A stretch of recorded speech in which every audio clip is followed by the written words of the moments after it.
Komið þið sæl, dömur mínir og herrar. Velkomin á rásina mína þar sem þátturinn Hvað er frétta til húsa. Ég heiti Elds Ísidórs. Ég 42 ára giftur samkynhneigður karlmaður búsettur í Englandi. Ég hef ekki búið á Ísland á fullorðinsárum mínum, en ég hef fylgst grannt með íslensku samfélagi og fjarlægð og verið einn af þeim sem eru kallaðir virkir í athugasemdum og ég hef stundum látið eftir mér að skrifa pistla annars slagir. Áður fyrr í Kvennablaðið en nú einnig á Fréttinni. Á Íslandi ríkir skelfileg skoðanakúgun og óheiðarleiki. En þetta ekki einskorðað við Ísland. Þetta svona víðs vegar vestræna heiminn.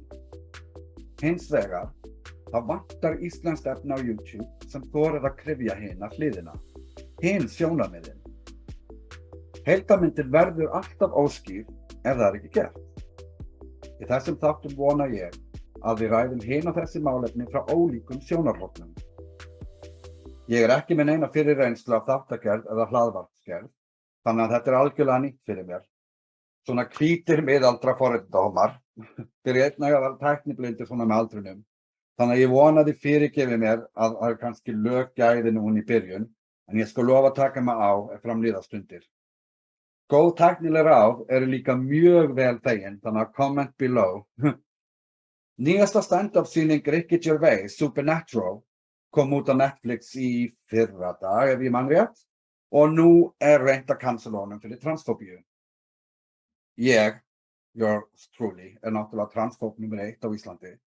Því hugmyndafræði sem stenst ekki neina skoðun getur ekki varist á neinn annan hátt en með þöggunar og kúgunartilburðum. Hérna í Bretlandi, þá treysta stjórnmálamenn sér ekki til þess að segja kjósendur sínum hvað kona Sama upp á teningnum á Íslandi hjá sumum stjórnmálamönnum. Ég hef til dæmis spurt Hönnu Katrínu Friðriksson ítrekað hvað kona og hvort lesbíur séu með kynfæri karla. Hún hefur ekki treyst sér til þess að svara. Furðulegt ekki satt?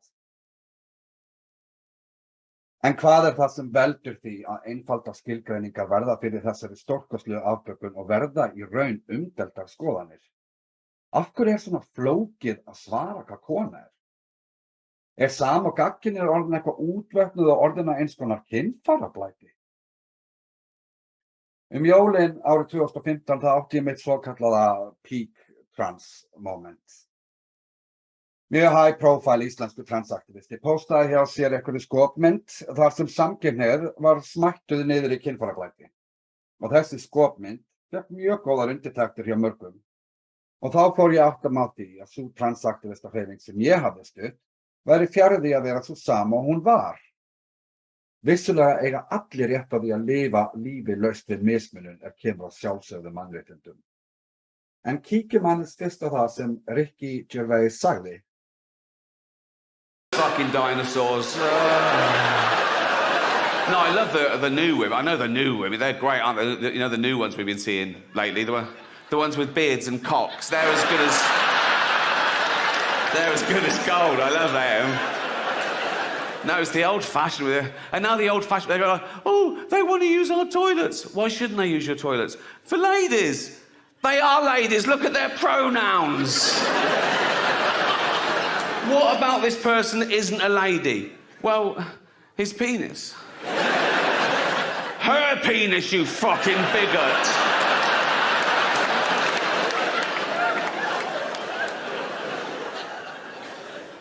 What if he rapes me? What if she rapes you? You fucking turf whore. Viðbrögðin nú ekki á sig standa. Skoðum til dæmis viðbrögð frá, líklega þekktasta transaktivista á Íslandi. Sjáum. Apparently Ricky Gervais has a new comedy stand-up on Netflix where he says vile and cruel jokes about trans people. If that's not a sign of a comedian that's stagnated, I don't know what is. Are people really not bored by this recycled transphobic rubbish? Eins og þið sjáið þá þarf nú ekki mikið til þess að móðga mann í dag. Það furðulega við þetta allt sem við sáum hjá Ricky var að þessi skets, hann skrifaði sig í raun og veru sjálfur án þess að hann þurfti að beita nokkru hugarafli. Þetta leikna samtal eins og tekið úr raunveruleikunum. Þetta sýnir einfaldlega fólki hversu klikkuð þessi úrkynjunarfræði eru orðin.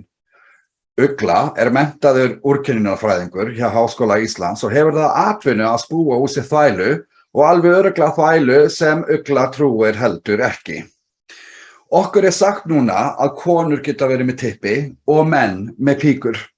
Og ef ég væri laus og liðugur og hitti svokallaðan homma með píku á djamminu og ég myndi ekki vilja sofa hjá viðkomandi út af því, þá ég transfóbiskur. Jæja, þá ég bara transfóbiskur. En hei, ég með hugmynd.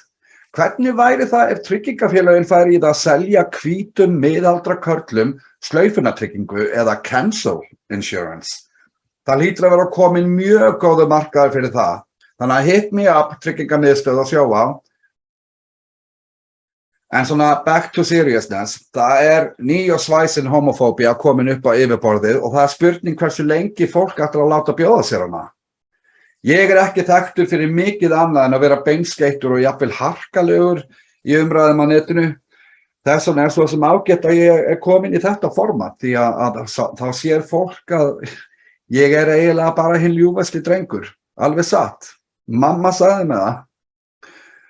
Daginn fór ég að skjá á Facebook-hóp sem heitir Það sem enginn viðurkennir og þar postaði ég nokkrum innleggjum og viðbrögðin við einföldum staðreyndum voru hreint ótrúlegar. Sjáið.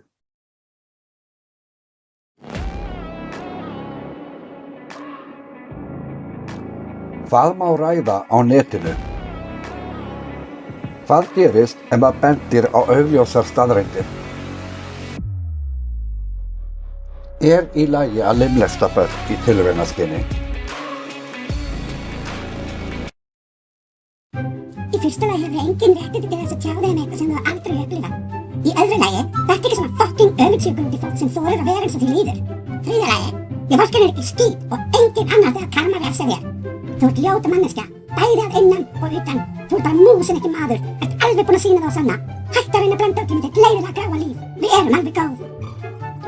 Ég kann að meta svona færslur svo mikið. Það komin tími á að segja það sem þarf til að sýna hverjir eru transfóbiskir eins og þú og hverjir ekki. Bye!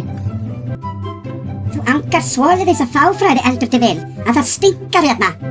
Veist þú að karlmenn eru eiginlega með mjólkurkirtla sem gerir það að verkum að ef þú myndir þjálfa það upp, að þá hafa karlmenn svo sannlega tökað í að mjólka og þar af leiðandi getur karlmaður mjólkað fyrir unga barn.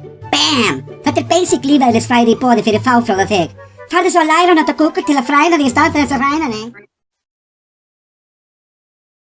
Það eflaust margir sem trúa mér ekki þegar ég segi að það sé svæsin homofóbía komin. En ég ætla að sýna ykkur smá myndskeið þar sem homum basically kennt hvernig þeir eiga að fara niður á konu. Sjáið. We just filmed some content for Himmeros.tv. You know, it was very pussy-centric content, and I thought, man, we really should film a video about how to eat pussy. That's a good idea. I definitely need one of those. Specifically for gay men. Of all the topics I've done on my channel, I think that this is the first time that we've ever done that. So I guess without further ado, let's dive in. Okay, so just to start with some of the basics, we're using the term pussy here, but this is not necessarily a term that everyone's gonna want to use, right? Absolutely. What would your advice be on that? Asking someone what words should I use for you and what words should I avoid, because you know that goes hand in hand. You should know what words to say versus the words that... Já, það vissar að spyrja hvaða lingó maður nota. En það einmitt það sem transaktivistar eru hvað auðlir við. Og það að reyna að stjórna málfari fólks og afbaka skilgreiningar til að laga þar að ranghugmyndum sínum. En hérna, dömur og herrar. Það til þriggjastafa orð sem hefur augljóslega ekki verið mikið notað á heimilum þessara gallhörðu aktivista og það orðið nei.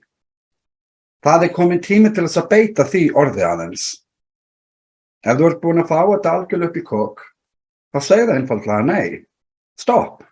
Við eigum okkur líka mörk og þau ber líka að virða og við þurfum ekki að láta þvinga okkur til þess að taka þátt í ranghugmyndum annarra. En þetta nú bara örlítið brot af því sem að verði fyrir ef maður vogar sér að segja blessaða fólkinu að keisarinn nakinn. Það alveg hellingur að taka af og það tímabært að hrekja þessa þvælu frá A til Ö. Það eflaust ekki margir sem þora, en ég þori. Þannig ef þú gefur mér á þessum þáttum séns, þá myndu sjá betur í gegnum þetta og sjá hvers konar heilaþvotti hefur verið beitt á meðal annars börn og ungmenni. Þá sérðu líka af hverju fólk flest heldur að það verður að halda kjafti vegna fyrri mistaka með réttindabaráttu samkynhneigðra. Sannleikurinn bara sá að þessar baráttur eiga ekkert sameiginlegt. Við vildum bara lagalegt jafnrétti til þess að geta stundað atvinnu, gift okkur, erft maka og átt börn. En þetta eitthvað allt annað. Við vildum bara þátttöku í samfélaginu. Ekki sérlýsingarorð, persónufornöfn, skurðlækningar, gera börn af hormónadópistum og svo framvegis.